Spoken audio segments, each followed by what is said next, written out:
O entregador me segurou pelo braço quando eu já subia a escadinha da varanda. Dona... Sua filha colocou algo estranho no molho do macarrão. Sussurrou com os olhos cheios de medo. Meu nome é Zulmira Andrade. Tenho 68 anos. E até ontem, acreditava que minha própria filha me amava. O que ela não sabia é que por mais de 40 anos, eu guardei recibos, fotos e lembranças de cada sacrifício que fiz por nossa família. Aquele domingo começou como tantos outros. Café passado no coador de pano às 6 da manhã, rega nas plantas do quintal e, no fim da tarde, o jantar na casa da Raquel.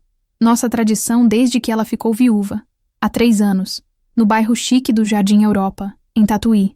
Jamais imaginaria que, entre um prato de nhoque e um brinde, minha vida mudaria para sempre. Quando o entregador me contou o que viu na cozinha, senti o chão ceder. Respirei fundo, me sentei à mesa e, com as mãos trêmulas, decidi que naquela noite eu não morreria e que, se minha desconfiança se confirmasse, também não seria mais a mesma mãe de antes. Resumo em formato de história, curto e direto. Zulmira, 68 anos, de Laranjal Paulista, descobre, alertada por um entregador, que a filha, Raquel, tenta envenená-la para adiantar a herança do sítio da família em Conchas. Ela coleta provas, muda o testamento com a ajuda da advogada da paróquia e aciona a polícia. Os exames confirmam sedativos na comida. Raquel é presa e condenada por tentativa de homicídio. Devastada, Zulmira decide mudar de vida. Reforma a casa, volta a tocar sanfona no grupo da terceira idade em Tietê, cria fundos para os netos e doa parte do patrimônio a um abrigo de idosos em Piracicaba. Quando a filha sai em liberdade condicional e tenta manipular usando os netos, Zulmira mantém os limites. Entende que respeito vem antes do sangue e que nunca é tarde para escolher a própria dignidade. Traída, sim, mas finalmente livre para viver os anos que restam com consciência e nome próprio. O cheiro de manjericão fresco e molho de tomate cozinhando lentamente flutuava pelo ar, uma promessa dominical de conforto e família. Para Dona Zulmira Andrade, de 68 anos, era o aroma que definia o fim de semana. Mas naquele domingo específico, o perfume familiar parecia azedo, premonitório. Ela subia os degraus de granito polido da casa de sua filha, Raquel, em Tatuí, segurando o corrimão de aço escovado que sempre lhe pareceu frio demais para um lar. A cada passo, o som de risadas infantis. Seus netos, Lucas e Sofia, se tornava mais claro. Um bálsamo para sua alma cansada. Estava quase no topo quando a porta da cozinha se abriu. Um rapaz jovem, magro, com o uniforme vermelho de uma rotisseria local, saiu apressado, carregando uma caixa térmica vazia. Ele a viu. Hesitou por um instante. Os olhos arregalados de uma ansiedade que não combinava com uma simples entrega. Ele desceu os degraus rapidamente, mas ao passar por ela, seu braço roçou o dela, e seus dedos, surpreendentemente fortes, se fecharam em seu pulso por uma fração de segundo. Zulmira parou, o coração dando um salto desconfortável. O rapaz se inclinou, o rosto próximo ao seu ouvido, o hálito com um leve cheiro de suco de laranja. O que ele disse não foi um cumprimento, mas um aviso urgente, sussurrado com o fervor de quem quebra uma regra perigosa. Dona. A voz dele era um fio trêmulo, quase inaudível por sobre a música ambiente que vinha da sala. Cuidado. Sua filha. Ela colocou um negócio estranho no molho. Eu vi. Um frasquinho. Não come, por favor. O aperto em seu pulso se desfez tão rápido quanto surgiu. O rapaz, sem esperar por uma resposta, continuou seu caminho, descendo os degraus de 2 em 2 e desaparecendo pela porta da frente, deixando para trás apenas o eco de suas palavras e uma corrente de ar gelado que parecia ter vindo direto do âmago de um pesadelo. Zulmira ficou paralisada no meio da escada. O cheiro de manjericão agora era nauseante. O som das risadas de seus netos, antes um consolo, agora soava como o prelúdio de uma tragédia. O mundo, em um único sussurro, havia se inclinado sobre seu eixo, e ela sentia, com a certeza gélida que só a intuição de uma mãe possui, que estava prestes a cair. Para entender o peso daquele momento na escada, era preciso conhecer Zulmira Andrade. Ela não era uma mulher de granito polido e aço escovado. Sua essência era de terra batida, de mãos que sabiam a diferença entre a umidade da manhã e a promessa de chuva no fim da tarde. Nascida e criada num pequeno sítio perto de Conchas, sua vida fora um tecido de rotinas simples e afetos profundos. Casou-se com João, um homem tão sólido e calado quanto as árvores que cercavam a propriedade deles, e juntos criaram Raquel, sua única filha, com o suor do trabalho na roça e o sonho de que ela tivesse uma vida diferente, uma vida de estudos, de cidade, de oportunidades que eles nunca tiveram. Após a morte de João, 3 anos antes, um silêncio diferente se instalou na vida de Zulmira. A viuvez a empurrou para uma casinha modesta na Vila Aparecida, em Laranjal Paulista. Era uma casa pequena, com um portão de ferro que rangia, um jardim teimoso que insistia em dar flores apesar do sol forte, e paredes que guardavam as memórias de uma vida inteira. Seus dias eram preenchidos por rituais que a mantinham ancorada. O café coado no pano, a prosa com a vizinha, Dona Nair, por cima do muro, as novelas da tarde e o cuidado com a sua pequena coleção de violetas. Ela era a personificação da avó brasileira, de fala mansa, coração generoso e uma sabedoria que não vinha dos livros, mas da observação atenta da vida. Havia uma resiliência silenciosa nela, forjada pelas secas, pelas colheitas perdidas e pelas dores que a vida inevitavelmente traz. Mas nada, em seus 68 anos, a havia preparado para a possibilidade de uma ameaça que viesse de seu próprio sangue. Raquel era seu orgulho. Formada, bem casada, mãe de 2 filhos lindos, morando numa casa que parecia saída de uma revista de decoração no Jardim Europa, um dos melhores bairros de Tatuí. Para Zulmira, a filha era a prova de que todo o sacrifício valera a pena. Era o seu legado, a sua história de sucesso. Ou, pelo menos, era isso que ela acreditava. Os almoços de domingo na casa de Raquel haviam se tornado uma instituição desde a morte de João. No início, eram um refúgio, uma lufada de alegria barulhenta que preenchia o vazio deixado pelo marido. Zulmira chegava com um doce caseiro. Era recebida com abraços apertados dos netos e passava a tarde rodeada pela família que era o centro de seu universo. Mas nos últimos meses, algo havia mudado. Uma camada fina e quase imperceptível de tensão começara a se depositar sobre a toalha de mesa de linho. Raquel andava diferente. Seus sorrisos pareciam ensaiados. Os olhos, antes brilhantes, carregavam uma sombra de preocupação constante. Zulmira notava a filha, atendendo o celular no corredor, a voz reduzida a um murmúrio apressado. As conversas, antes sobre as travessuras de Lucas ou as aulas de balé de Sofia, agora desviavam sutilmente para tópicos que deixavam Zulmira desconfortável. "Mãe, a senhora está tomando seus remédios de pressão direitinho?" perguntava Raquel com uma solicitude que soava forçada. "E aqueles papéis do sítio estão bem guardados? A gente precisa organizar isso um dia, né? Só para deixar tudo em ordem." Zulmira, com sua intuição afiada pelo silêncio do campo, sentia que as perguntas não nasciam de um cuidado genuíno. Havia uma urgência nelas, uma cobiça mal disfarçada. O sítio perto de Conchas, herança de seus pais, era a única posse de valor que lhe restara. Com a recente duplicação de um trecho da rodovia Castelo Branco que passava perto, a terra havia se valorizado de forma absurda. Para Zulmira, no entanto, seu valor era sentimental. Eram hectares de memória, o lugar onde ela havia amado e sido amada. Para Raquel, ao que parecia, o valor era estritamente monetário. Cada pergunta sobre papéis de herança era uma pequena picada de agulha em seu coração, mas ela as ignorava, atribuindo a preocupação excessiva da filha ao estresse da vida moderna. Ela se recusava a acreditar que a menina que ela amamentou e ensinou a andar pudesse vê-la como um obstáculo entre si e um pedaço de terra. Léo tinha 19 anos, e a vida resumida em uma motocicleta, uma caixa térmica e o cheiro constante de comida que se impregnava em suas roupas. Trabalhava na rotisseria do bairro há pouco mais de 1 ano, sonhando em juntar dinheiro para cursar mecânica. Conhecia os clientes pelos seus pedidos de domingo: o frango assado da família Silva, a lasanha à bolonhesa do apartamento 22 e o nhoque ao sugo da casa grande na esquina, a casa de Raquel. Ele não era de se meter na vida alheia. Sua filosofia era simples: pegar, entregar, receber, agradecer e partir. Mas naquele domingo, a regra foi quebrada. Ao chegar com o pedido, Raquel o atendeu na cozinha. Ela parecia nervosa, olhando para os lados como se esperasse alguém. Pegou a embalagem de nhoque e a de molho, colocando-as sobre a bancada de mármore. Obrigada, Léo. Pode esperar um minutinho que vou buscar o dinheiro? Ela disse, a voz um pouco mais aguda que o normal. Ele assentiu, encostando-se no batente da porta. Foi quando viu. Raquel abriu uma gaveta. Tirou um pequeno frasco de vidro escuro, como os de remédio controlado.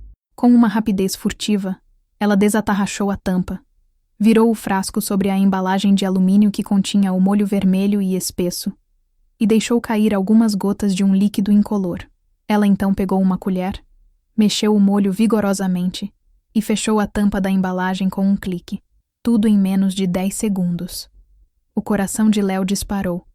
Ele não sabia o que era aquilo, mas sabia que não era tempero. A imagem de sua própria avó, uma senhora frágil que morava em Cesário-Lange e a quem ele visitava todo mês, veio à sua mente. O que ele faria se visse alguém colocando algo suspeito na comida dela? A hesitação durou o tempo que Raquel levou para voltar com o dinheiro e uma gorjeta generosa. Para você, Léo. Pelo bom trabalho. O dinheiro em sua mão pareceu queimar. O dilema o consumiu enquanto ele guardava a caixa térmica na moto. Denunciar e arriscar seu emprego? Talvez ser chamado de louco? Ou ficar quieto e carregar o peso daquela imagem para sempre? Ao ver a senhora de cabelos brancos e sorriso doce subindo a escada, a decisão foi tomada. A consciência, às vezes, fala mais alto que o medo. O trajeto de Laranjal Paulista a Tatuí era curto. Pouco mais de 30 quilômetros de uma estrada vicinal bem conservada que serpenteava por entre pastos verdes e plantações de cana. Para Zulmira, essa viagem era um ritual. Ela gostava de dirigir seu velho Fiat Uno, um presente de João que ela mantinha impecável. Gostava de observar a paisagem mudando, o ritmo mais lento de Laranjal dando lugar à agitação crescente de Tatuí. Naquela manhã, porém, uma névoa de apreensão a acompanhou. Não era algo que ela pudesse nomear, apenas uma sensação no fundo do estômago, um peso no ar. Durante a semana, recebera 3 ligações de Raquel, mais do que o usual. A filha perguntara insistentemente se ela viria no domingo, se estava se sentindo bem, se precisava de alguma coisa. A insistência mascarada de carinho soou como um alarme baixo e distante em sua mente. Ela parou em um posto na entrada da cidade para calibrar os pneus, um pretexto para respirar um pouco. Enquanto o frentista trabalhava, ela observou seu próprio reflexo no vidro empoeirado da loja de conveniência. Viu uma mulher envelhecida pela vida, mas com olhos que ainda guardavam uma faísca de vivacidade. Viu as rugas que contavam histórias de risos e lágrimas. O cabelo branco que ela se orgulhava de não pintar. Sentiu uma onda de solidão, uma saudade aguda de João. Ele saberia o que fazer, o que dizer. Ele teria percebido a mudança em Raquel muito antes dela. Você é boa demais, Zulmira, ele costumava dizer. Vê o melhor em todo mundo, mesmo quando não está lá. Ela sacudiu a cabeça, afastando os pensamentos sombrios. Era só impressão sua. Estava ficando velha, cismada. Raquel era sua filha. A amava. Com o coração um pouco mais leve, mas ainda não totalmente em paz, ela pagou o frentista e seguiu para o Jardim Europa, dirigindo em direção ao cheiro de manjericão e à mentira que a esperava. A premonição, como uma nuvem de chuva, a seguia de perto, pronta para desabar. De volta à escada, o mundo de Zulmira girava em câmera lenta. O sussurro de Léo ecoava em sua mente, repetindo-se como um disco arranhado. Colocou um negócio estranho. Não come, por favor. Cada palavra era uma martelada, demolindo a imagem que ela construíra de sua filha ao longo de 36 anos. O ar ficou rarefeito, difícil de respirar. Suas pernas, que a sustentaram por quase 7 décadas de trabalho duro, de repente pareciam feitas de gelatina. Ela se agarrou ao corrimão, os nós dos dedos brancos, usando o metal frio para se ancorar à realidade chocante que acabara de se apresentar. Vó! A voz de Sofia, sua neta de 6 anos, soou do alto da escada, quebrando o transe. Você chegou! A mamãe fez nhoque! A inocência na voz da menina foi como uma faca. Nhoque. O prato que ela, Zulmira, havia ensinado Raquel a fazer, numa tarde chuvosa. Anos atrás. na cozinha simples do sítio. A receita da sua mãe, passada de geração em geração. Agora, essa mesma receita seria o veículo de uma traição inimaginável. O amor transformado em arma. Uma onda de frio percorreu sua espinha. Não era medo pela própria vida. Não no primeiro momento. Era uma dor visceral. A dor do parto ao contrário. A sensação de que algo que ela gerou e nutriu havia se corrompido de uma forma monstruosa. Ela precisava pensar. Rápido. Descer as escadas e ir embora? Causaria um escândalo. Perguntas que ela não saberia responder. Subir e confrontar Raquel? Não. Ela não tinha provas. Apenas a palavra de um rapaz assustado. Tinha que haver outro jeito. Um jeito de sobreviver, de entender, de conseguir provar. A velha Zulmira, a mãe que perdoava tudo, morreu naquele degrau. Em seu lugar, nasceu uma estrategista, uma sobrevivente movida pela mais fria das clarezas. A da autoproteção. Com um esforço hercúleo, Zulmira forçou os músculos do rosto a formarem um sorriso. Era uma máscara frágil, mas ela esperava que fosse o suficiente. Subiu o último degrau, o coração batendo descompassado contra as costelas. Sofia correu para abraçar suas pernas. Zulmira afagou os cabelos loiros da neta, o toque servindo para firmar suas próprias mãos trêmulas. Que bom que a senhora veio, mãe, disse Raquel, saindo da sala de jantar. Ela estava impecável, como sempre. Calça de linho branca, uma blusa de seda azul que realçava seus olhos, o cabelo perfeitamente escovado. Ela sorria, mas agora Zulmira conseguia ver através do sorriso. Via a tensão na mandíbula, o brilho febril nos olhos. Era a performance de uma atriz em seu papel mais difícil. Eu não perderia o seu nhoque por nada, minha filha, respondeu Zulmira. E a própria voz soou estranha aos seus ouvidos. Distante, ela abraçou a filha. O corpo de Raquel estava rígido. O perfume caro que ela usava não conseguia esconder o cheiro sutil de ansiedade que emanava dela. Zulmira sentiu um calafrio. Era como abraçar uma estranha. A casa, que antes lhe parecia um símbolo de sucesso, agora se revelava como um palco. Cada objeto de decoração, cada móvel planejado, cada quadro na parede parecia fazer parte de uma farsa elaborada. O genro, Marcos, a cumprimentou com um aperto de mão e um sorriso distraído, já voltando sua atenção para o jogo de futebol na televisão. Ele era cúmplice? Sabia do plano? Zulmira o observou por um instante. Ele parecia alheio, absorto no jogo. Provavelmente não, ela concluiu. Aquela era uma escuridão que pertencia apenas a Raquel. Ela se sentou no sofá de couro macio, com Lucas de um lado e Sofia do outro, mostrando-lhe seus desenhos. Tentou se concentrar nas cores vibrantes, nas formas tortas, mas sua mente estava em outro lugar. Estava na cozinha, na embalagem de alumínio, no frasco de vidro escuro. Cada minuto que passava era uma tortura, à espera pela refeição que poderia ser a sua última. "O almoço está na mesa", anunciou Raquel da sala de jantar, a voz soando falsamente alegre. A mesa estava posta com a elegância de sempre. Pratos de porcelana, talheres de prata, taças de cristal. No centro, uma travessa de vidro fumê exibia o nhoque de batata, dourado e apetitoso. Ao lado, em uma molheira de cerâmica branca, o molho de tomate, vermelho e vibrante, salpicado de folhas de manjericão. Parecia uma obra de arte. Uma natureza morta. Zulmira sentou-se, as mãos no colo para esconder o tremor. Raquel fez questão de servir a mãe primeiro. Ela pegou a concha, mergulhou-a na molheira e cobriu generosamente o nhoque no prato de Zulmira. A cada concha de molho, o coração de Zulmira afundava um pouco mais. Ali estava, a prova do crime, o veneno, a traição servida com um sorriso. "Fiz do jeitinho que a senhora me ensinou, mãe, com bastante manjericão", disse Raquel, colocando o prato na frente dela. O cheiro que antes a confortava agora a sufocava. O vapor que subia do prato parecia carregar miasmas. Ela olhou para o vermelho intenso do molho, e tudo o que conseguia ver eram as gotas incolores se dissolvendo, contaminando não apenas a comida, mas toda a sua história com a filha. Pegou o garfo, o metal frio contra sua pele. Os olhos de Raquel estavam fixos nela, uma mistura de expectativa e algo mais sombrio, algo que Zulmira não conseguiu decifrar. Impaciência? Os netos comiam com gosto, alheios ao drama silencioso que se desenrolava. Marcos elogiava a comida, falando de um novo empreendimento imobiliário.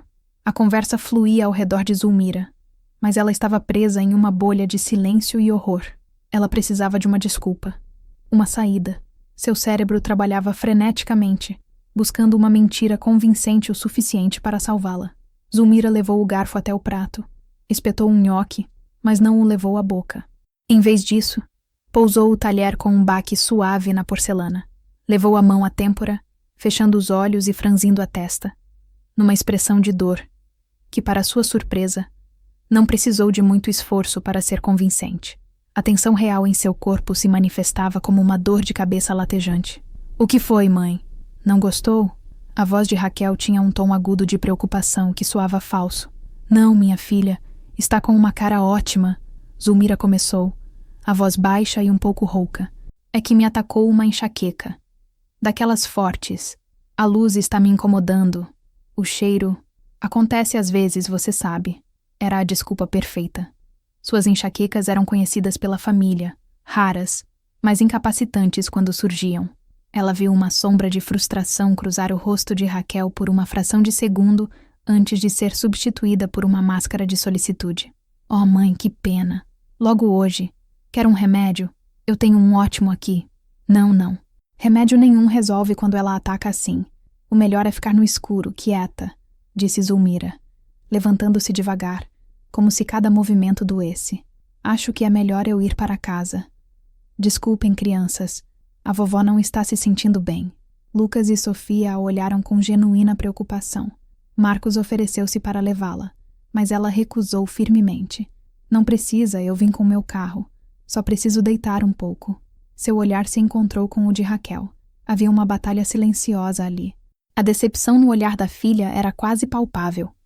O plano, qualquer que fosse, havia falhado. "Mas e o seu almoço? Você não comeu nada?" insistiu Raquel, o desespero começando a vazar por entre as frestas de sua compostura. Foi então que a ideia salvadora surgiu na mente de Zulmira, clara e precisa. "Ah, minha filha, não se preocupe. Coloca um pouco numa vasilha para mim. Eu amo seu nhoque. Quando a dor de cabeça passar, mais tarde, eu como em casa, com calma." Era a jogada de mestre. Ela não estava apenas escapando. Estava levando consigo a prova. Raquel, pega de surpresa e sem poder recusar um pedido tão razoável, não teve escolha a não ser concordar. Enquanto a filha ia para a cozinha, Zulmira respirou fundo pela primeira vez. Ela não estava apenas fugindo. Estava começando a lutar. A despedida foi um borrão de abraços apressados e promessas de ligar mais tarde. Zulmira caminhou até seu carro com uma urgência contida, sentindo os olhos de Raquel em suas costas. Em sua mão, ela segurava uma bolsa de lona, onde havia colocado a vasilha plástica com o nhoque e o molho. O recipiente parecia pesar 1 tonelada, um peso morto de traição e evidência. Assim que fechou a porta do carro, a fachada de fragilidade desmoronou. Suas mãos tremiam tanto que ela mal conseguia colocar a chave na ignição. O motor do velho Uno protestou antes de pegar, o som áspero ecoando o tumulto em seu peito. Ela manobrou para fora da garagem, deu um último aceno forçado e acelerou, deixando para trás a casa bonita, o jardim bem cuidado e a mentira que vivia lá dentro. A viagem de volta para Laranjal foi completamente diferente da vinda. Ela não viu a paisagem, não notou o sol da tarde que pintava os canaviais de dourado. Seus olhos estavam fixos na estrada, mas sua mente estava em um turbilhão. Flashbacks de Raquel criança invadiam seus pensamentos. A menina de tranças correndo em sua direção no terreiro do sítio, a adolescente orgulhosa com o diploma na mão, a mulher chorando em seu ombro quando descobriu que estava grávida de Lucas. Onde ela havia errado? O que transformou sua menina naquela estranha que tentou envenená-la? A vasilha no banco do passageiro era uma presença constante, quase sinistra. Cada curva na estrada fazia o conteúdo se mover levemente, um lembrete macabro do que continha. Era mais do que comida. Era a sua vida, a sua palavra contra a da filha. Era a prova de um crime que parecia pertencer a um filme, não à sua realidade pacata. Ao chegar à sua rua tranquila na Vila Aparecida, o contraste entre o horror que carregava e a normalidade ao seu redor era gritante. Crianças brincavam na calçada, Vizinhos conversavam nos portões. Ninguém poderia imaginar que, dentro daquele Fiat Uno, uma mãe acabara de escapar de uma armadilha armada pela própria filha. Zulmira entrou em sua casa e trancou a porta. O silêncio, que geralmente era seu companheiro reconfortante, agora parecia pesado, opressor. Ela foi direto para a cozinha. Colocou a vasilha plástica na geladeira, como se o frio pudesse de alguma forma neutralizar o veneno e a maldade contidos ali. Em seguida, sentou-se à mesa da cozinha, a mesma mesa onde tomava seu café todas as manhãs, e finalmente se permitiu desabar. As lágrimas não vieram. O que veio foi um torpor gelado, um estado de choque que paralisava seus sentimentos. Ela ficou ali, sentada enquanto a luz da tarde se transformava na penumbra do anoitecer, e a penumbra dava lugar à escuridão. Não acendeu as luzes. A escuridão lá fora era um reflexo da que sentia por dentro. A noite foi uma longa vigília. Ela não dormiu. Deitada na cama, de olhos abertos, encarando o teto que as luzes dos carros que passavam riscavam com sombras fugazes, ela repassou sua vida. Repassou a vida de Raquel. Tentou encontrar o ponto de inflexão, o momento em que a ambição ou o desespero haviam superado o amor filial. Lembrou-se das conversas sobre as dívidas do cartão de crédito, das viagens caras que Raquel e Marcos faziam, do padrão de vida que parecia sempre um pouco além de suas posses. Eram pistas, pequenos sinais vermelhos que ela havia escolhido ignorar, pintando-os com as cores do otimismo e do amor materno. A herança, o sítio, era sempre sobre o sítio, o dinheiro que a terra representava.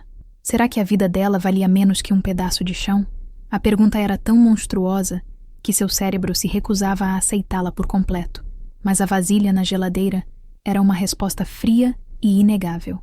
Ao amanhecer, quando os primeiros pássaros começaram a cantar, uma nova resolução se formou em seu coração.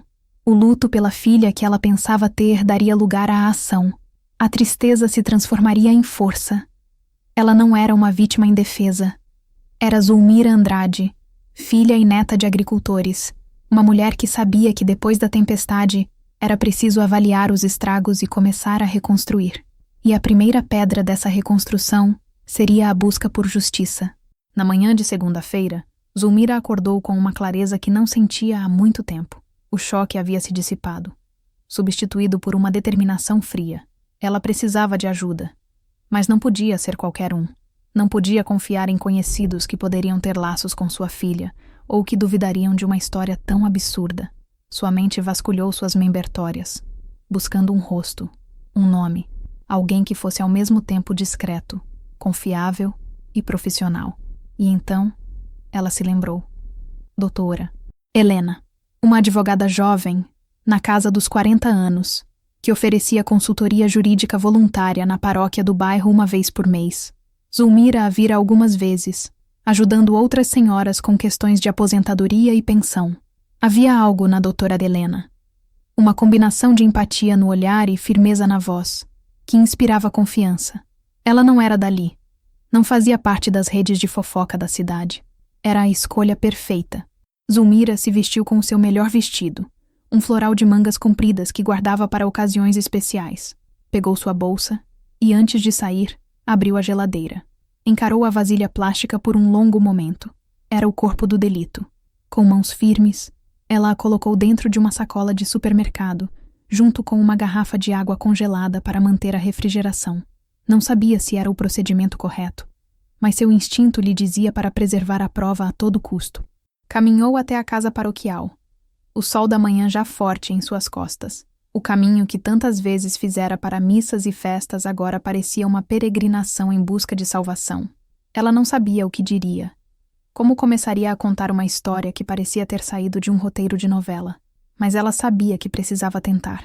A porta da pequena sala de atendimento estava aberta. Doutora Helena estava lá, organizando alguns papéis. Quando ergueu os olhos e viu Zulmira, um sorriso gentil iluminou seu rosto.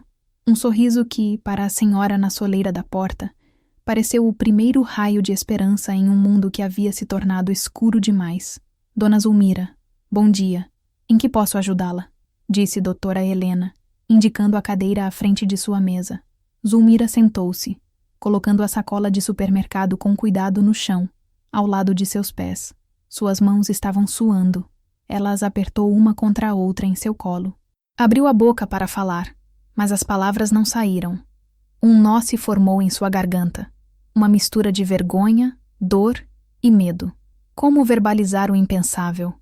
Como dizer, minha filha tentou me matar? Doutora Helena percebeu sua aflição.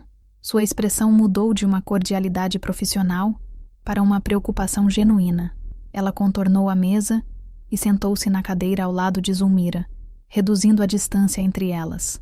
Dona Zulmira, respire fundo, disse ela, a voz calma e segura. O que quer que seja, a senhora está em um lugar seguro. Pode me contar no seu tempo. Aquele gesto simples de empatia foi o que quebrou a barragem. As palavras começaram a sair, primeiro tropeçando, depois em uma torrente. Zulmira contou tudo. Sobre os domingos que se tornaram estranhos, as perguntas sobre a herança, a insistência de Raquel para que ela fosse almoçar. E então, o momento na escada. A voz do entregador. O sussurro que mudou tudo. Ela descreveu a cena do almoço, a desculpa da enxaqueca, a ideia de levar a comida para casa. Ao longo do relato, o rosto de doutora Helena permaneceu impassível, mas seus olhos revelavam a gravidade com que ela absorvia cada detalhe. Ela não a interrompeu, não demonstrou choque ou incredulidade. Apenas ouviu, com uma atenção concentrada, que fez Zulmira se sentir pela primeira vez validada. Quando terminou, o silêncio pesou na pequena sala. Zulmira, exausta pela confissão, finalmente olhou para a advogada, esperando por um veredito. Esperando, talvez, ser chamada de louca, de senil. Dona Zulmira, disse doutora Helena, a voz firme, eu acredito na senhora. E a primeira coisa que preciso dizer é que a senhora foi incrivelmente corajosa e inteligente. Trazer a comida foi a atitude mais acertada que poderia ter tomado. Ela então apontou para a sacola no chão. Isso que a senhora tem aí não é mais um almoço de domingo. É uma prova. E nós vamos usá-la. O primeiro passo, continuou doutora Helena, já de volta ao seu modo profissional, é confirmar a sua história. Precisamos encontrar esse entregador. A senhora sabe o nome dele ou de qual rotisseria ele é?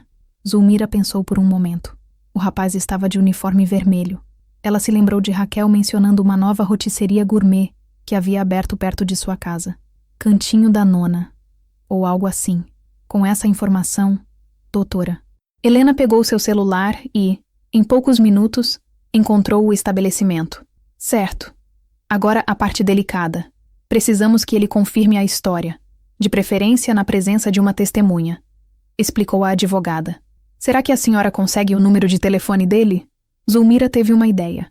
Ligou para a nora de uma vizinha que também morava em Tatuí, uma jovem conectada que conhecia todo mundo. Com uma desculpa sobre querer encomendar algo e elogiar um entregador específico, ela conseguiu o nome completo e o telefone de Leonardo, o Léo. Doutora Helena fez a ligação. Foi uma conversa cuidadosa, sem mencionar a polícia ou a gravidade da situação.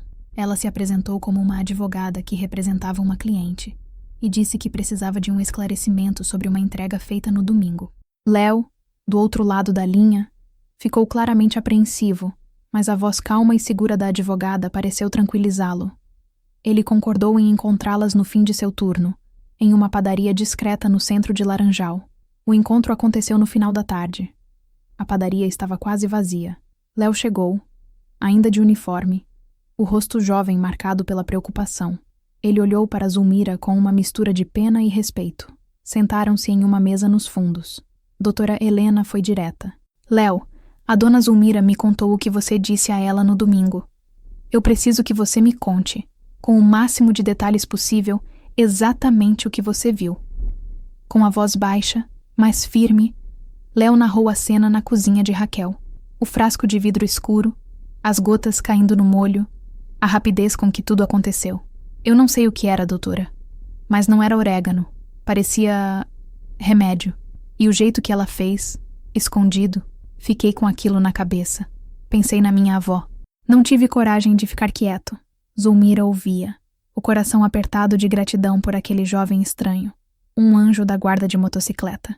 Ele não tinha nada a ganhar com aquilo. Muito pelo contrário. Arriscava seu emprego, sua tranquilidade, mas sua decência havia falado mais alto. Naquela mesa de padaria, uma aliança improvável foi selada. a avó traída, a advogada justiceira e o entregador com uma consciência. Juntos, eles tinham uma chance. Com o testemunho de Léo, a história de Zulmira ganhava uma solidez inquestionável. Doutora Helena delineou os próximos passos com a precisão de um general planejando uma batalha. Certo, temos o seu relato, dona Zulmira, e a confirmação do Léo. O próximo passo, e o mais crucial, é a análise do material. Precisamos enviar essa comida para um laboratório e obter um laudo toxicológico. Isso transformará nossa suspeita em uma prova científica irrefutável. Ela explicou que não poderiam simplesmente levar a um laboratório qualquer. Para que a prova tivesse validade legal, o processo precisava ser feito através dos canais oficiais. Isso significava envolver a polícia. Zulmira sentiu um calafrio. Polícia. A palavra trazia consigo um peso. Uma finalidade que a assustava. Significava que não havia mais volta. Significava que sua filha poderia ser presa. A dor daquela constatação era aguda, mas ela a empurrou para o fundo de sua mente. Já havia escolhido seu caminho. Eu conheço um delegado em Tatuí, disse doutora Helena. Doutor Moraes, um homem sério, discreto. Vou contatá-lo e explicar a situação de forma preliminar. Direi que temos uma suspeita grave e uma evidência que precisa ser analisada com urgência e sigilo. Não precisamos fazer um boletim de ocorrência formal ainda. Podemos tratar isso como uma investigação preliminar. O plano era claro, doutora. Helena entraria em contato com o delegado, eles entregariam a amostra da comida para ser encaminhada à perícia técnica, e Léo formalizaria seu depoimento de forma sigilosa. Tudo seria feito com o máximo de discrição para não alertar Raquel. Enquanto esperamos os resultados, que podem levar alguns dias, a advogada orientou. A senhora precisa agir da forma mais normal possível, dona Zulmira. Se sua filha ligar, diga que a enxaqueca passou, que o nhoque estava uma delícia. Sei que é difícil, mas é fundamental que ela não suspeite de nada. Precisamos que ela se sinta segura. Zulmira assentiu. A atriz que nascera no domingo teria que continuar em cena. Ela olhou para Léo, que parecia assustado, mas determinado. Olhou para a doutora Helena, cuja calma era contagiante. Ela não estava mais sozinha. A revelação completa do plano, da estratégia, da batalha que estava por vir, deu-lhe uma nova força.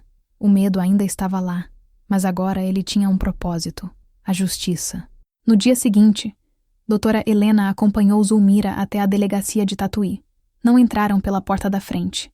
A advogada havia combinado com o doutor Moraes um encontro discreto em uma sala nos fundos. O delegado era um homem de meia idade, de aparência cansada, mas com olhos que transmitiam uma inteligência perspicaz. Ele ouviu a história novamente, sem interromper, fazendo apenas algumas anotações em um bloco de papel. Zulmira, com as mãos da advogada repousando em seu ombro para lhe dar apoio, entregou a sacola com a vasilha plástica. O ato de passar a prova para as mãos da autoridade foi carregado de simbolismo. Ela estava entregando não apenas um pote de comida, mas o controle da situação. Estava confiando no sistema, na justiça dos homens, para resolver um problema que era grande demais para ela. O delegado pegou a vasilha com cuidado, usando luvas de látex.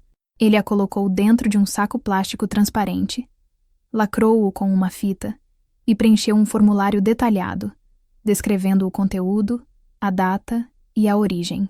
Cada passo do procedimento era formal, metódico, transformando o drama familiar em um processo burocrático. Aquela frieza, paradoxalmente, foi reconfortante para Zulmira. Tirava a questão do campo pessoal e a colocava no campo da lei. Vou encaminhar isso para o Instituto de Criminalística em Sorocaba hoje mesmo, disse o Dr. Moraes. Pedirei urgência na análise, dada a gravidade da alegação. Assim que tivermos o laudo, entraremos em contato com a senhora e sua advogada. Léo também foi chamado para prestar seu depoimento. Ele repetiu sua história para um escrivão, que a digitou em um computador.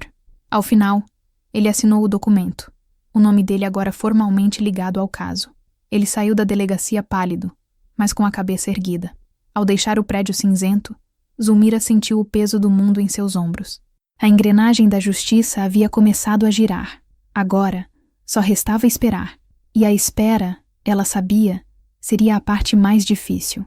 Os dias que se seguiram foram um exercício de autocontrole para Zulmira. A vida na Vila Aparecida continuava em seu ritmo lento e previsível, um contraste gritante com a tempestade que se formava em seu interior. Ela cuidava de suas violetas, conversava com Dona Nair por cima do muro sobre o preço do tomate, assistia à sua novela, tudo como se nada tivesse acontecido. Mas cada toque do telefone a fazia sobressaltar. Raquel ligou na terça-feira. A voz dela era um melado de falsa preocupação. Mãe? E aí? Melhorou da enxaqueca? Conseguiu comer o nhoque que mandei? Zulmira respirou fundo, lembrando-se das instruções de doutora Helena. Melhorei sim, minha filha. Graças a Deus. E comi o nhoque ontem no jantar. Estava uma delícia, como sempre. Você tem mãos de fada. A mentira saiu com mais facilidade do que ela esperava, e isso a assustou. Ah, que bom, mãe. Fiquei preocupada, respondeu Raquel. Mas Zulmira podia ouvir a nota de alívio na voz da filha. O alívio de quem acreditava que seu plano havia sido apenas adiado, não descoberto. Houve outras ligações. Raquel sondava, de forma sutil. A senhora não sentiu nada de diferente? Nenhum mal-estar? Não, por quê? Deveria? Zulmira devolvia a pergunta com uma inocência estudada. Não, claro que não. Só para saber se a comida não lhe caiu mal. Era um jogo de xadrez doentio, jogado através de uma linha telefônica. Cada palavra era uma peça movida no tabuleiro. Zulmira se sentia exausta após cada ligação, como se tivesse corrido uma maratona. A necessidade de mentir para a própria filha, de fingir afeto enquanto seu coração estava em pedaços, era uma tortura psicológica. Durante esses dias de espera, ela encontrou um estranho consolo em sua sanfona, um velho instrumento de 8 baixos que fora de seu pai. Há anos não tocava. Mas agora, no silêncio de sua sala, ela a tirou do estojo empoeirado. Os dedos, um pouco rígidos, reencontraram as teclas e os baixos. Ela tocava melodias antigas, tristes, que ecoavam a dor em sua alma. A música se tornou sua única confidente, a única forma de expressar o que as palavras não conseguiam. A ligação de doutora Helena veio na sexta-feira à tarde. A voz da advogada era calma, mas carregada de uma gravidade que fez o estômago de Zulmira se contrair. Dona Zulmira, o laudo chegou. A senhora pode vir ao meu escritório? 1 hora depois, ela estava sentada novamente na pequena sala, o coração batendo na garganta. Doutora Helena colocou uma folha de papel sobre a mesa. Era o laudo do Instituto de Criminalística, um documento oficial, cheio de termos técnicos que Zulmira não entendia, mas ela não precisava entender. A conclusão, destacada no final da página, era brutalmente clara. Doutora. Helena leu em voz alta. A amostra de molho de tomate analisada apresentou resultado positivo para a presença de benzodiazepínicos em alta concentração, especificamente o clonazepam. A dosagem encontrada é significativamente superior a qualquer prescrição terapêutica e, quando ingerida, é capaz de induzir sedação profunda, perda de consciência e, dependendo da condição de saúde preexistente da vítima, parada cardiorrespiratória. A sala ficou em silêncio. Ali estava. A verdade em preto e branco. Não era sua imaginação. Não era um mal-entendido. Era uma tentativa de homicídio, fria e calculada. Só dar um sonífero forte. Era o que provavelmente Raquel diria, mas a perícia chamava pelo nome certo. Veneno. As lágrimas que Zulmira segurou por quase 1 semana finalmente vieram. Não eram lágrimas de tristeza, mas de uma raiva fria e de uma dor profunda. A dor de ter a confirmação final de que a filha que ela amava havia tentado matá-la por dinheiro. Truira. Helena esperou que o choro diminuísse, então falou com uma firmeza renovada. Agora, dona Zulmira, nós temos tudo o que precisamos. O Dr. Moraes já está ciente e tem um mandado de busca e de prisão preventiva pronto. A decisão agora é sua. Se a senhora der o sinal verde, eles agirão. Zulmira enxugou o rosto com as costas da mão. O choro a havia purificado, lavado a última gota de hesitação. Ela olhou para a advogada, os olhos vermelhos, mas a expressão resoluta. Vamos em frente, disse ela. Que a justiça seja feita. O domingo seguinte, amanheceu cinzento e abafado. O céu de Tatuí prenunciando uma tempestade. Parecia um cenário apropriado para o que estava por vir. Zulmira não havia dormido, passando a noite em claro, repassando cada momento de sua vida com Raquel. Desta vez, no entanto, não havia agonia. apenas uma aceitação sombria. Ela encontrou doutora Helena e 2 viaturas discretas da Polícia Civil em uma rua próxima à casa de Raquel. Doutor Moraes estava lá, junto com 2 outros policiais à paisana, um homem e uma mulher. A instrução era clara. Zulmira e doutora Helena tocariam a campainha. A presença da mãe serviria para que Raquel abrisse a porta sem alarde. A polícia entraria em seguida. Caminhar até a porta daquela casa foi a coisa mais difícil que Zulmira já fez. Cada passo era pesado, relutante. Ao seu lado, doutora Helena oferecia um apoio silencioso. Zulmira tocou a campainha. O som familiar ecoou. O mesmo som que antes anunciava sua chegada para um almoço em família. Raquel abriu a porta. Estava vestida para ficar em casa, de calça de moletom e camiseta. Quando viu a mãe, seu rosto se iluminou com um sorriso surpreso. Mãe! Que surpresa! A senhora não avisou que vinha. Então, ela notou doutora Helena ao lado de Zulmira. E o sorriso vacilou, substituído por uma expressão de confusão e desconfiança. Quem é essa? Antes que Zulmira pudesse responder, doutor Moraes e seus policiais se adiantaram. Raquel Andrade? Perguntou o delegado, a voz grave e oficial. Sou o delegado Moraes, da Polícia Civil. Temos um mandado de busca e apreensão para este endereço. E um mandado de prisão preventiva em seu nome. O mundo de Raquel pareceu desmoronar em um instante. A cor sumiu de seu rosto, deixando-o com uma palidez serosa. Seus olhos saltaram da advogada para a mãe, buscando uma explicação, uma negação. Mas no rosto de Zulmira, ela encontrou apenas uma tristeza profunda e uma resolução inabalável. A entrada dos policiais na casa foi rápida e eficiente. Marcos, o marido de Raquel, apareceu na sala, vindo da cozinha com uma xícara de café na mão, o rosto uma máscara de espanto. As crianças, atraídas pelo barulho, surgiram no corredor, os olhos arregalados de medo e confusão. A policial feminina, com um tato surpreendente, levou os 2 para um dos quartos, ligou a televisão em um canal de desenhos e fechou a porta, protegendo-os da cena que se desenrolaria na sala. Raquel, ainda paralisada perto da porta, começou a tremer. A negação veio primeiro, em uma voz esganiçada. Prisão? Mandado? Deve haver algum engano. Eu não fiz nada. Do que vocês estão me acusando? Dr. Moraes não respondeu. Em vez disso, olhou para Zulmira. Era o momento dela. Zulmira deu um passo à frente. Sua voz, quando falou, não era de acusação, mas de uma dor imensa. O nhoque, Raquel. O nhoque de domingo passado. A menção ao prato atingiu Raquel como um soco. Ela cambaleou para trás, apoiando-se na parede. O nhoque? Mamãe, do que a senhora está falando? A senhora disse que estava uma delícia. Eu menti, disse Zulmira de forma simples. Eu sei o que você colocou no molho. O entregador viu, Raquel. Ele me avisou. O nome do entregador foi a chave que desmontou a última defesa de Raquel. A negação se transformou em pânico. Seus olhos correram pela sala, como um animal encurralado procurando uma rota de fuga. Isso é um absurdo. É a palavra de um ninguém contra a minha. Ela gritou, a voz quebrando. Mãe, como a senhora pode acreditar nele? Sou sua filha. Foi doutora Helena quem interveio, a voz cortante como o vidro. Não é apenas a palavra dele, senhora. Temos o laudo toxicológico do Instituto de Criminalística. Clonazepam em alta dosagem. O suficiente para...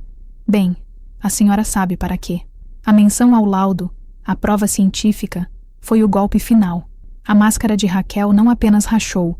Ela se despedaçou, revelando o desespero e a culpa por baixo. As pernas cederam, e ela deslizou pela parede até o chão, o rosto entre as mãos. O corpo sacudido por soluços violentos e desesperados. A farsa havia acabado. Sentada no chão de sua sala luxuosa, cercada pela polícia, com a mãe e uma advogada como testemunhas de sua queda, Raquel confessou. As palavras saíram em uma torrente desordenada, misturadas com lágrimas e autopiedade. Ela falou das dívidas. Dívidas que começaram pequenas, com um cartão de crédito estourado, uma prestação de carro de luxo, e que cresceram como uma bola de neve. Falou de um investimento que deu errado, de dinheiro que pegou emprestado com as pessoas erradas em Sorocaba, agiotas que não aceitavam desculpas. A pressão era imensa, as ameaças veladas, o medo constante. Eles me deram um prazo. Ela soluçou, o rosto manchado de rímel. Eu não sabia o que fazer. A única coisa de valor que a gente tinha era a perspectiva do sítio. Ela admitiu o plano. Não era para matar, ela insistia. A voz infantil e suplicante. Era só para dar um susto. Um mal súbito, uma internação. Com a mãe incapacitada, ela conseguiria uma procuração, venderia as terras, pagaria as dívidas e depois cuidaria da mamãe para sempre. Era uma lógica distorcida, egoísta, nascida do pânico e da ganância. O frasco de clonazepam era dela, prescrito para crises de ansiedade. Ela apenas achou que uma dose maior resolveria o problema mais rápido. Zulmira ouvia a confissão, o coração transformado em uma pedra de gelo. Não havia remorso nas palavras da filha, apenas o desespero de ter sido pega. A preocupação não era com a vida da mãe, mas com a ruína de seus próprios planos. Naquele momento, Zulmira entendeu que a filha que ela conhecia e amava já não existia mais. Se é que algum dia existira de verdade, fora substituída por uma estranha, uma mulher que via a própria mãe como um meio para um fim. Enquanto os policiais vasculhavam a casa, encontrando o frasco de remédio escondido e documentos que comprovavam as dívidas, Zulmira se afastou. Foi até a janela e olhou para o jardim bem cuidado. A tempestade que o céu anunciava finalmente começou a cair. As gotas de chuva lavando o mundo lá fora, mas incapazes de limpar a sujeira que havia se instalado dentro daquela casa. O processo legal seguiu seu curso com uma velocidade assustadora. Raquel foi levada, e o silêncio que se abateu sobre a casa após a saída da polícia foi mais ensurdecedor do que os gritos e choros de antes. Marcos, o marido, parecia estar em estado de choque, alternando entre a raiva pela estupidez da esposa e o pânico sobre como lidaria com as dívidas e as crianças. Zulmira ficou o tempo necessário para garantir que os netos estivessem bem. A policial feminina a ajudou a explicar, da forma mais branda possível, que a mamãe precisou fazer uma viagem longa para resolver uns problemas. Os olhos confusos e tristes das crianças foram a imagem mais dolorosa de todo aquele dia. Eles eram as verdadeiras vítimas, apanhados no fogo cruzado da ganância de sua mãe. Voltar para sua casinha em Laranjal foi como retornar a um porto seguro depois de um naufrágio. Mas o porto já não era o mesmo. As paredes que antes guardavam memórias felizes agora pareciam ecoar a traição. Cada objeto que Raquel lhe dera de presente, um porta-retrato, um vaso, uma manta, parecia uma afronta. Nos dias e semanas que se seguiram, Zulmira se fechou para o mundo. A notícia se espalhou como fogo em palha seca.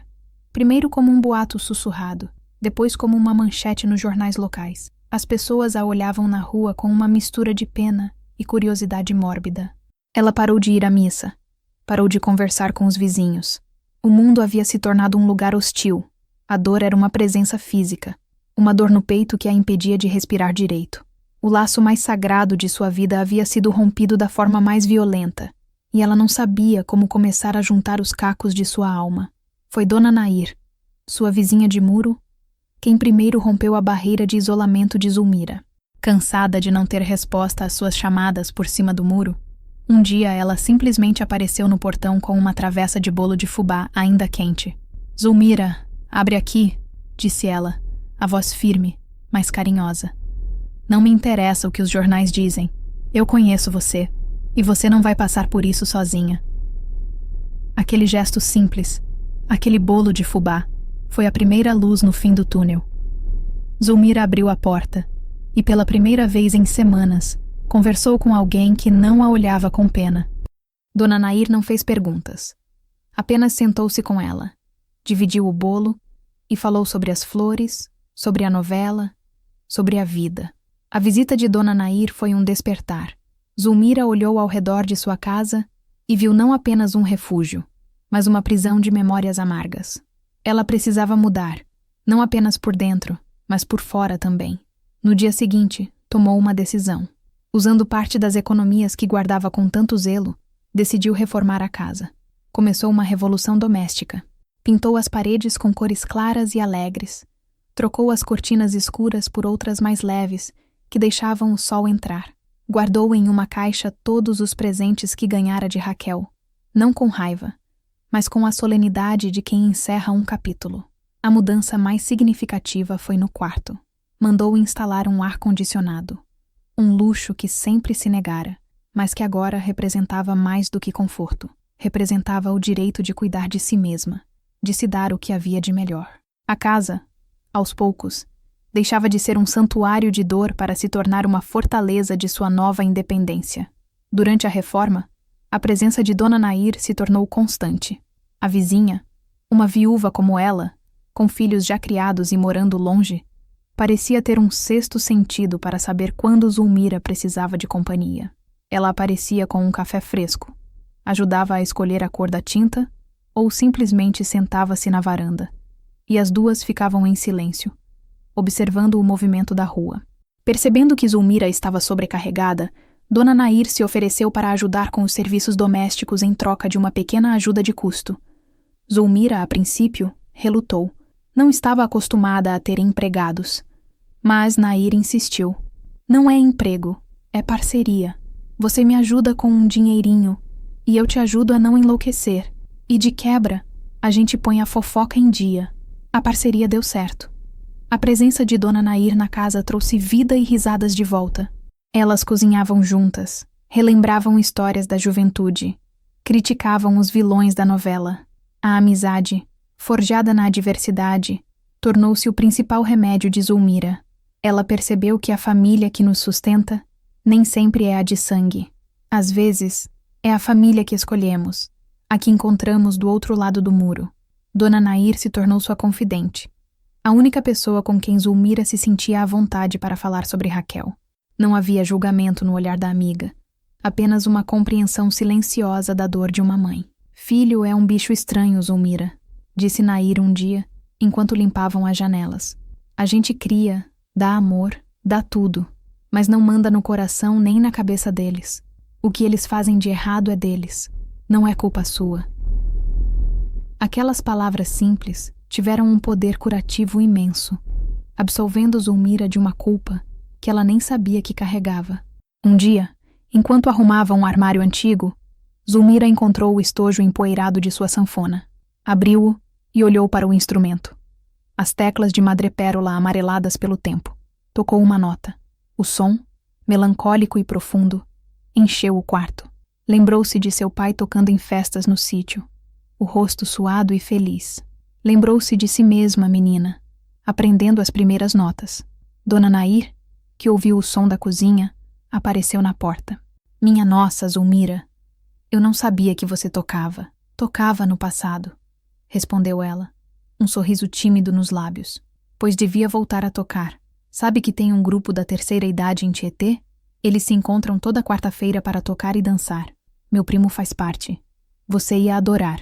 A ideia, a princípio, pareceu absurda. Ela, se apresentar, tocar para outras pessoas? Mas a insistência de Nair e uma centelha de curiosidade a fizeram ceder. Na quarta-feira seguinte, com a sanfona no banco de trás do carro e o coração na boca, ela foi até Tietê. O salão estava cheio de gente de sua idade, rindo, conversando, com instrumentos nas mãos. A atmosfera era de alegria e camaradagem. Foi recebida de braços abertos. Quando começou a tocar, os dedos ainda um pouco enferrujados, uma valsa antiga que aprendera com o pai, o salão ficou em silêncio. A melodia era triste, mas bonita, carregada de toda a emoção que ela guardara por tanto tempo. Quando terminou, foi aplaudida de pé. Naquele dia, Zulmira redescobriu não apenas a música, mas uma parte de si mesma que estava adormecida. A sanfona se tornou sua voz. O grupo se tornou sua nova comunidade. Ela não era mais a pobre coitada cuja filha tentou matá-la. Ela era a Zulmira da sanfona, a mulher que fazia todo mundo querer dançar. A alegria, que ela pensou ter perdido para sempre, estava voltando, nota por nota. Com a mente mais clara e o coração mais leve, Zulmira decidiu que era hora de resolver a questão que havia sido a raiz de toda a tragédia. O sítio, a terra que quase lhe custara a vida, não poderia mais ser apenas um bem material. Precisava ter um novo propósito, um significado que transcendesse o dinheiro. Com a ajuda de doutora Helena, ela tomou 2 decisões importantes. A primeira foi criar um fundo fiduciário para seus netos, Lucas e Sofia.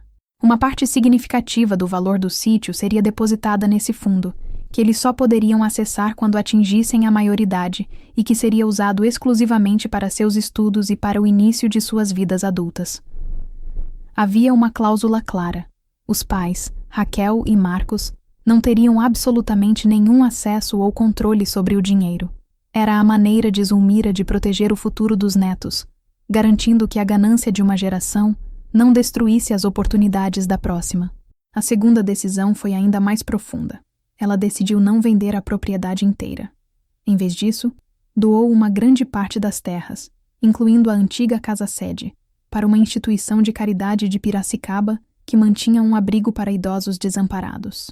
A terra que fora objeto de cobiça para antecipar uma herança, agora serviria para dar um lar e dignidade àqueles que não tinham ninguém. Era um ato de transformação, de ressignificação. Ela estava transformando o veneno em antídoto. Cuidar da burocracia, assinar os papéis da doação, encontrar-se com os administradores do abrigo, cada passo desse processo a fortalecia. Ela não estava mais reagindo à tragédia.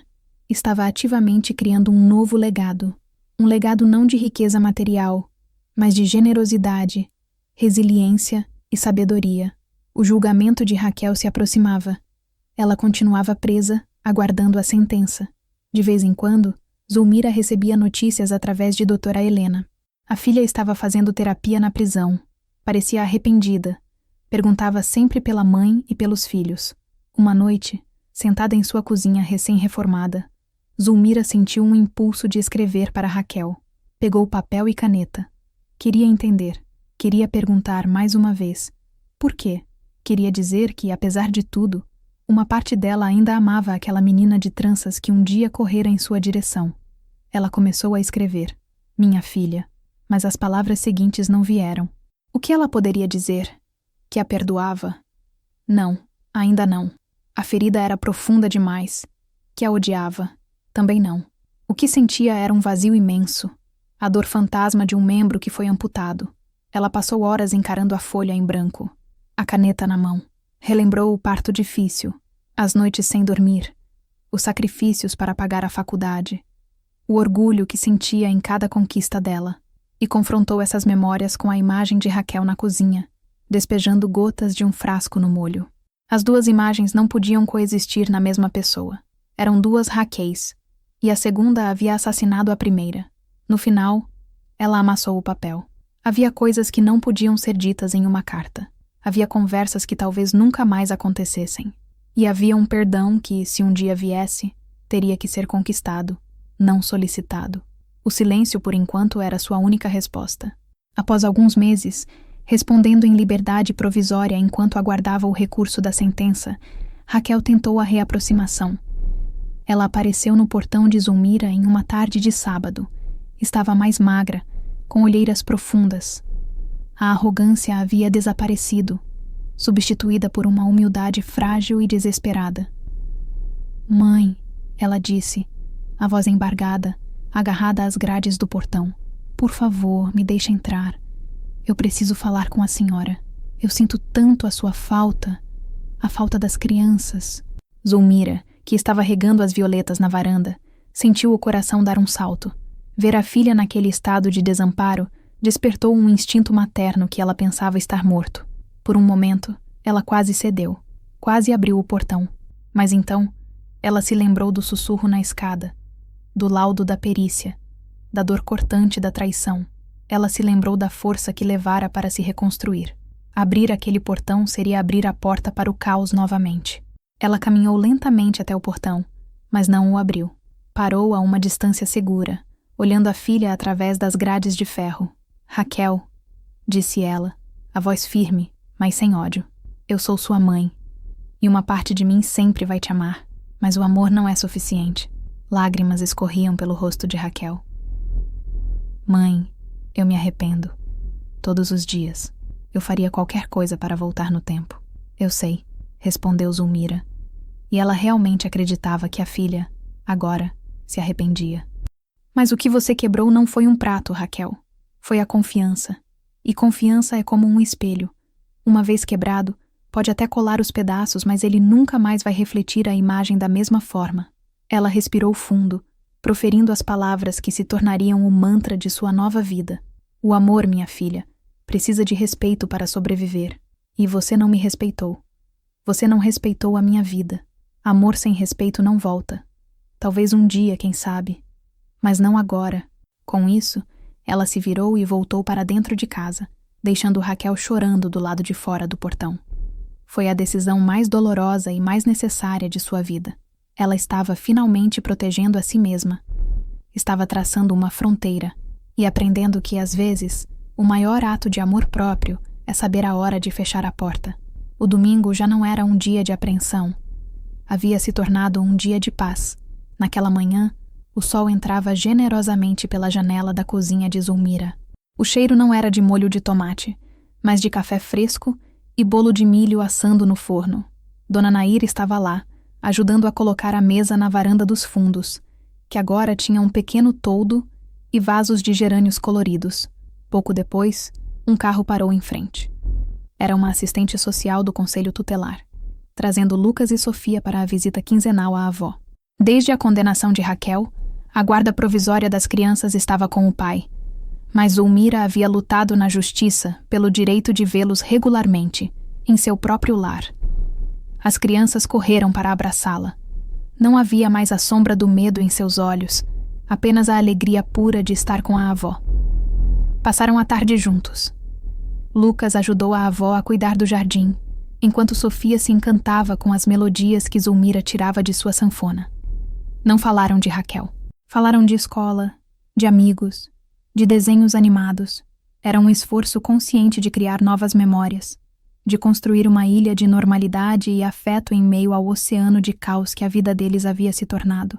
Quando a assistente social voltou para buscá-los, Zulmira os abraçou forte. A vovó ama vocês mais que tudo nesse mundo, ela sussurrou. Depois que eles partiram, ela e Dona Nair sentaram-se na varanda, tomando o resto do café enquanto o sol se punha. O silêncio era confortável, preenchido apenas pelo som dos pássaros e pelo zumbido distante da vida na cidade. Zulmira pegou sua sanfona e começou a tocar uma melodia suave e esperançosa. Não era um final de conto de fadas. A dor ainda existia. A ferida nunca cicatrizaria por completo. Mas era um final real. Um final de paz conquistada, de força redescoberta e da promessa de que, mesmo após a mais escura das tempestades, sempre há a possibilidade de um novo amanhecer. A vida de Dona Zulmira Andrade encontrou um novo ritmo, uma nova melodia. Ela continuou tocando no grupo de Tietê, fez novas amizades, viajou com elas para cidades vizinhas em excursões animadas. Sua casa na Vila Aparecida se tornou um ponto de encontro, sempre com café fresco e um pedaço de bolo para quem chegasse. Ela aprendeu que família não é uma obrigação, mas uma construção diária, feita de cuidado, respeito e reciprocidade. De vez em quando, ela pensava em Léo, o jovem entregador. Soube que ele havia pedido demissão da rotisseria pouco depois do incidente, talvez com medo de represálias. Zulmira, através de doutora Helena, conseguiu encontrá-lo e lhe deu uma quantia em dinheiro, como um agradecimento. Mas não era pelo dinheiro. Ela o chamou para um café e disse com os olhos marejados: "Você não me salvou apenas de um sonífero, meu filho. Você me salvou de continuar vivendo uma mentira. Você me deu a chance de recomeçar." Ele ficou sem graça, mas ela viu em seus olhos que ele entendia o peso de suas palavras. A história de Zulmira se tornou uma espécie de lenda silenciosa no bairro, uma lição sobre a resiliência do espírito humano e sobre a importância de estabelecer limites, mesmo com aqueles que mais amamos. Ela aprendeu, da forma mais dura, que dignidade é algo que se protege com unhas e dentes, e que o amor próprio, às vezes, exige as despedidas mais difíceis. Sua sanfona continuava a tocar, uma melodia que não falava de tragédia, mas de sobrevivência. A música era a prova de que, mesmo quando o mundo tenta nos silenciar, sempre é possível encontrar uma nova canção para cantar. Um sussurro a salvou, e sua nova vida, vivida em plenitude, era o seu eco mais poderoso. A sanfona de Zulmira continua a tocar, uma melodia de resiliência que ecoa pela Vila Aparecida, lembrando a todos que a força verdadeira, muitas vezes, floresce nos terrenos mais improváveis. A jornada dela nos ensina sobre os limites do amor e a necessidade inabalável do respeito. Se essa história de redescoberta e coragem tocou você, deixe seu like para que mais pessoas conheçam a força de Dona Zulmira. Comente abaixo o que você achou de sua decisão final e de sua incrível capacidade de se reerguer. E, claro, se ainda não faz parte de nossa comunidade, inscreva-se no canal para não perder nenhuma de nossas futuras histórias, que, como a de Zulmira, revelam o extraordinário escondido no coração do cotidiano. Obrigado por ouvir.